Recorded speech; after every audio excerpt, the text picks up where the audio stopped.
Welcome to another episode of Exotic Escapades. I'm on a journey to discover the arts, culture and entertainment of cities throughout Asia, and I find myself on my second stop in India, in the holy city of Varanasi. This is the city that the Lord Shiva built. It's also known as the capital of all knowledge and the city of light. And this is where the sacred river Ganga flows through and makes everything clean and pure.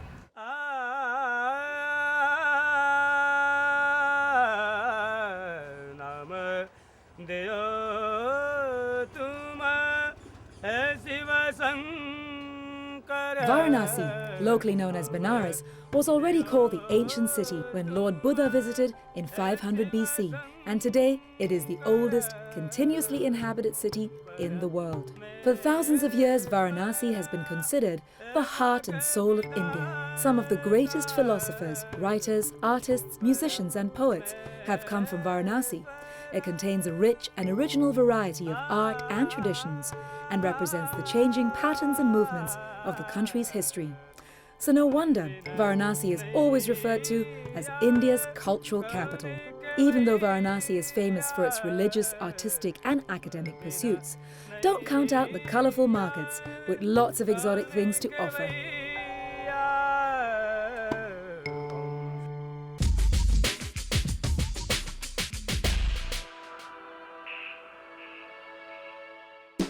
Some of the finest handicrafts in all of India are found right here in Varanasi. Terracotta work, metal work, woven carpets, woodwork, you name it, they've got it. But this is also the place for the ultimate prize, the finely woven, beautiful, gorgeous Benares sari.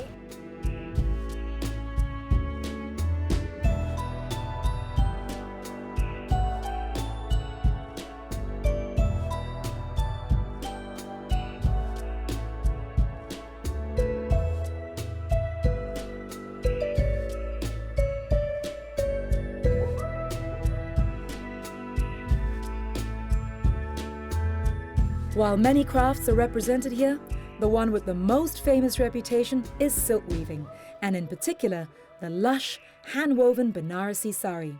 It was reported that nearly 100 pieces were special ordered here for the power couple wedding of the year, Aishwarya Rai to Abhishek Bachchan, which were given away as gifts, as is the traditional practice from the groom's family to the bride's. Now this is not easy work. First of all, you have to coordinate your toe and your hand, and you have to make sure that the silk is coming off the loom and it's not caught. And I'm very sure that the guy who does this usually, who's standing behind me, can't wait for me to stop spoiling the spools. It's time to go and check out the famed saris.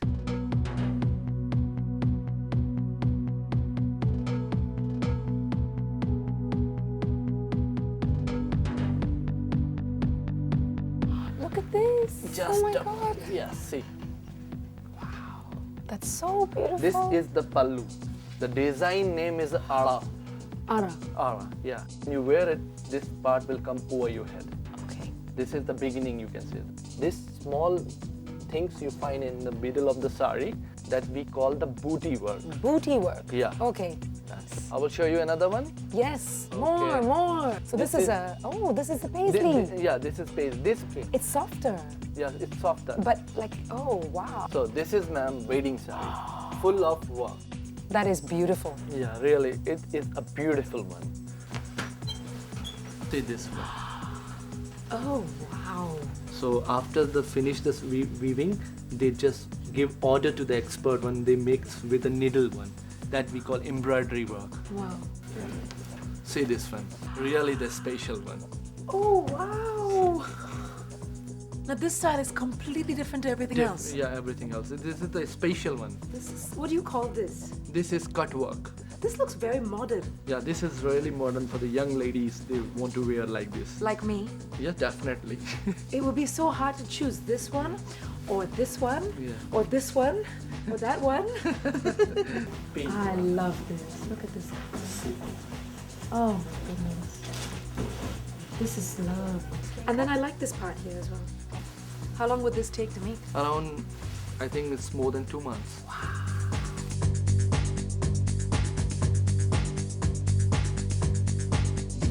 Also, ma'am, this one. This is What the a color! That's Yeah. beautiful. that is the casual one, which you That's can my wear. color. You want to try yourself? Okay, I'm ready to That try. So starting in the middle. Yes.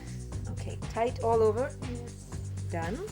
What would you say makes a Banaras sari really special? Varanasi make it special because of the work. The weavers really making here with the hands, Yeah. no machine work.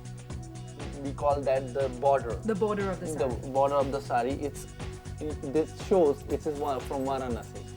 So it's the border, Yeah. the colors, the patterns, Pattern. and also The fabric. The fabric itself. That fabric itself. Yeah. Yeah, really. according to this kind lady.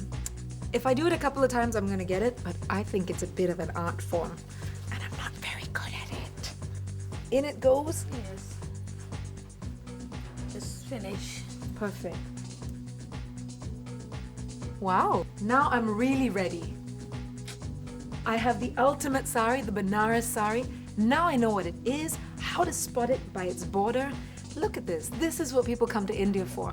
Gorgeous, gorgeous crafts and artwork and colors and saris and wow, I'm very happy. Although I'm not so sure that you're meant to wear it with a sweater. It's not very cool.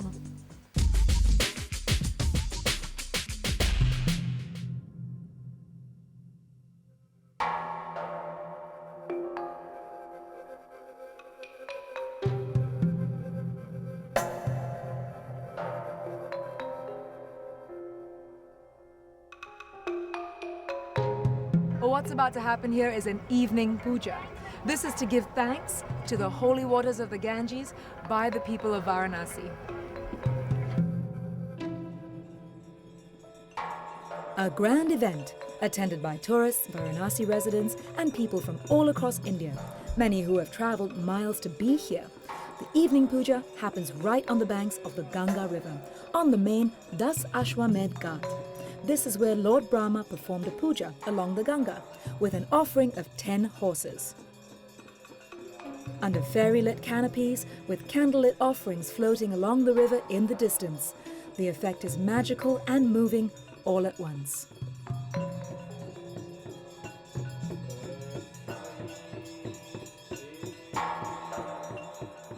On 6 platforms, Brahmin priests stand chanting prayers to the 4 corners of the earth, north, south, east, and west, as the air fills with the perfume of incense. Their slow, magnetic movements are accompanied by a spiritual singer who sits in the center of the crowd and sets the timing and beat of the music and words. Behind them, the crowd sits transfixed, some in prayer, others simply mesmerized by the scene unfolding before them.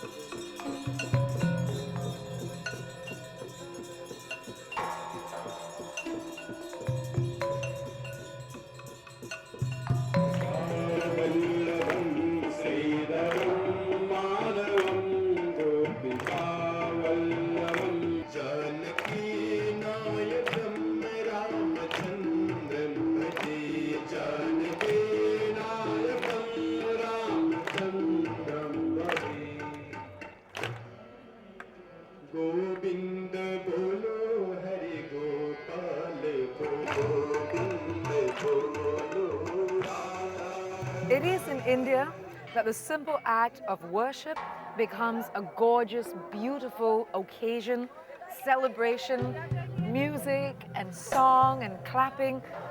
I feel quite overwhelmed. I can hardly really describe the exact feeling of sitting in the front row behind all the priests and watching them. And now I am going to make an offering for myself to the mother of all rivers, right here on the banks of the Ganges.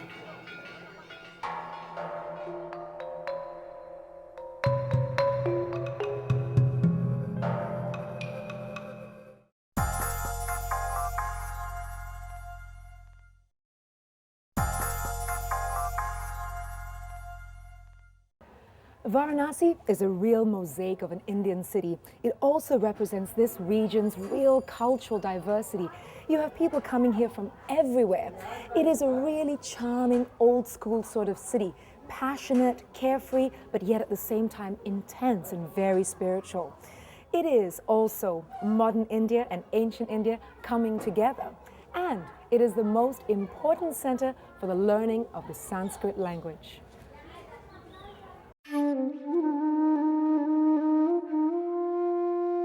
Dr. Vagesh Shastri is an expert in the Sanskrit language.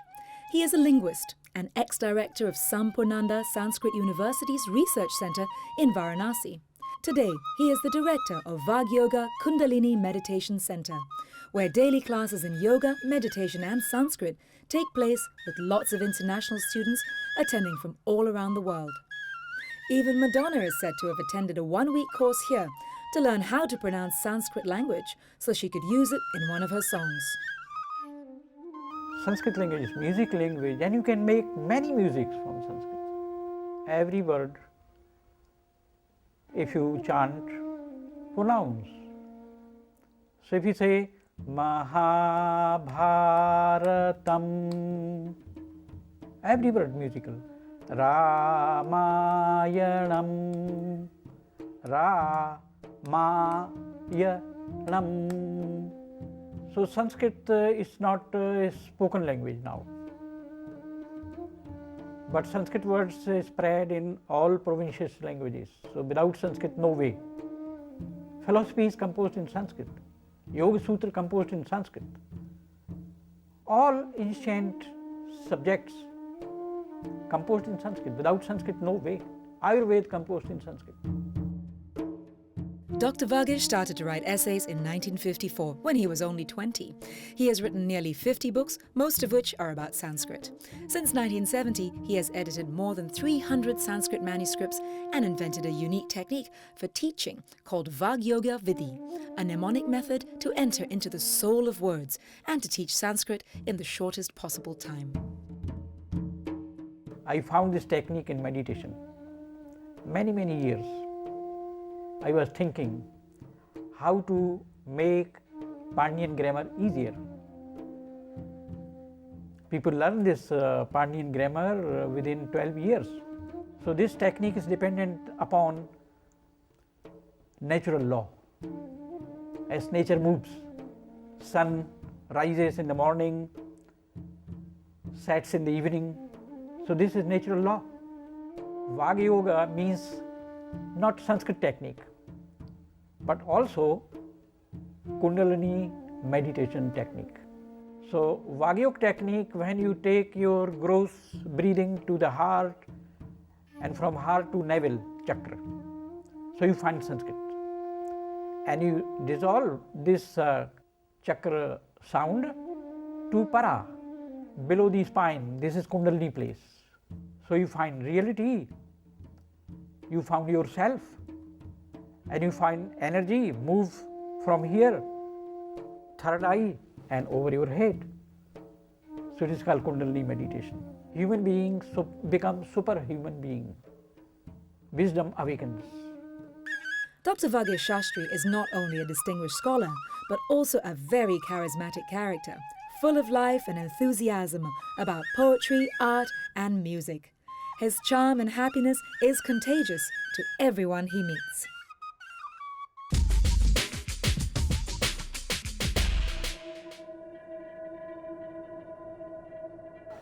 I've taken a really highly recommended side trip from Varanasi to the city of enlightenment. It's called Bodh Gaya, and it's just a 4-hour train journey here, which is the best way to get here. Oh, and the Dalai Lama comes here too. He spends a couple of months every year. The best time to come here, December to January. This is where you'll really see everybody here.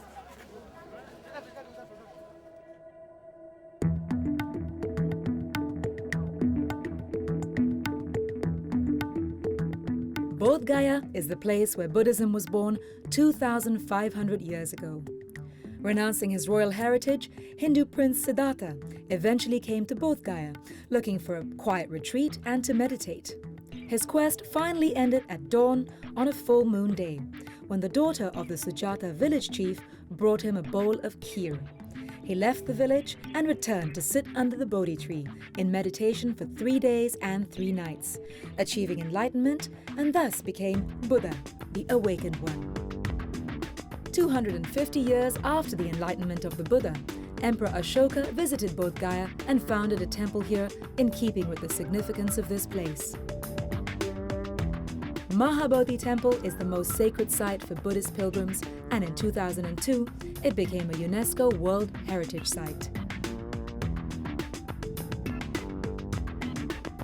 Inside the temple compound, you'll find important sites like the Snake Buddha statue, the place of unwinking gazing, Buddha's footprints, and the Jewel Walk Shrine, which marks the place where Buddha walked back and forth during the third week of his enlightenment.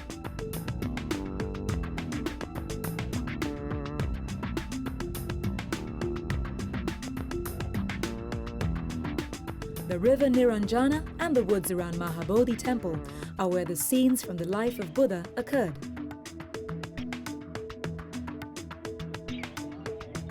The town itself, with its many temples representing the various branches of Buddhism, is a colorful and exotic collage with a glorious pink sandstone carving of a Buddha statue rising 82 feet high. Today, Bodh Gaya attracts thousands of visitors from east and west who come here to pay respects and gain inspiration from its unique atmosphere.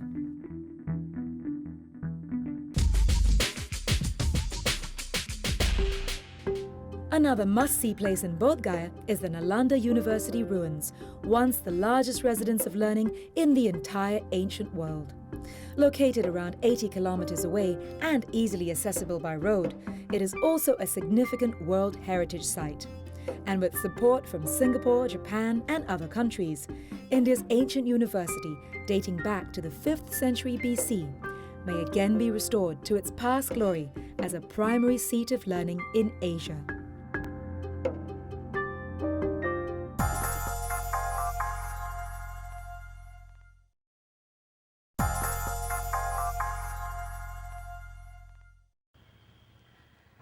Last night, I met with the breathtaking spirituality of India. It left me quite speechless. Today, I have a date with destiny.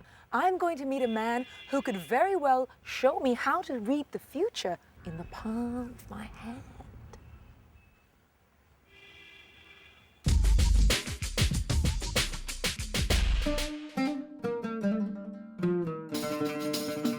Guruji Mishra belongs to the holy caste of Brahmins, of which it is believed that the skill of astro-palmistry and many other mystical and healing skills were passed down person to person through his ancestors.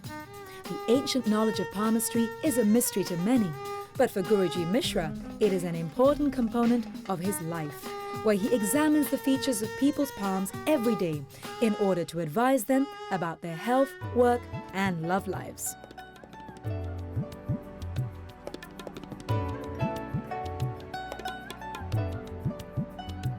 First, this is Jupiter planet, Jupiter, in the base of index finger. Jupiter is the controller of the brain. If this is high, he will be successful always. If any person has hole in between Saturn and Jupiter, he will get money a lot and expend a lot too. Money will come and go. If there is many lines, so you can get energy and getting a lot of income many ways.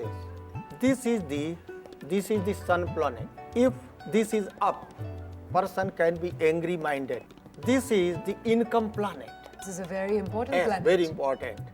If this is high, he has clever brain. The person who has very down this hill has not good brain. If this income finger is longer, little finger is longer to third tips of the sun planet up. Oh, okay. Then So that if it is over this. Yes, okay. over this. Then he can get income 100%. If he has, suppose like you, your fingers are down. So how can you control this? You can grow nail up to this line. That's why people grow this nail. Yes, same. This is brain line, this is lifeline, and this is income line. Heart line is always give instruction to the heart. What is position of heart?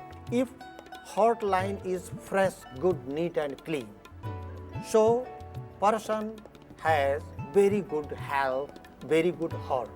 If here is many cross, there will be weakness into heart. If brain line is very long, you will get a lot of education and person will give you respect. If brain line is not good, then you can say you have very good brain, but you have not worked hard in education. Oh, I see. Okay. Lifeline and brain line is separate. Then you can say you are thinking other, doing other, looking other, you are not concentrate. So you cannot be successful everywhere. So if it comes together, then the person, what they are doing in their life and what their life is correct. Yes, correct. They are on the destiny. Yes. Okay. So we read the planets at the top of the palm. Yes. Then we read the lines Yes. in the palm and also the Venus point here. And there are many things written on the hands. If you know about this, you can read good way about the nature, about the present, past, future, everything of people, person, friends. Anita, we have given you a lot of knowledge about this lifeline, health line, brain line, and the situation of the planets. Yes. You have learned a lot. Yes. So please look our hand and say about something, explain everything. You want me to read your hand? Yes. Okay. Come on, please. Okay, I'll try. Yes, try. You're a good teacher, Guruji, so I should have learned a few things. Now let's see. So, it seems that your fortune is there and it will be good your whole life. Yes. You are not a person who spends all your money. Yes. There's no little hole here for the money to go through. That means you will keep your money and you will use it for good things. Good things, correct way. Correct?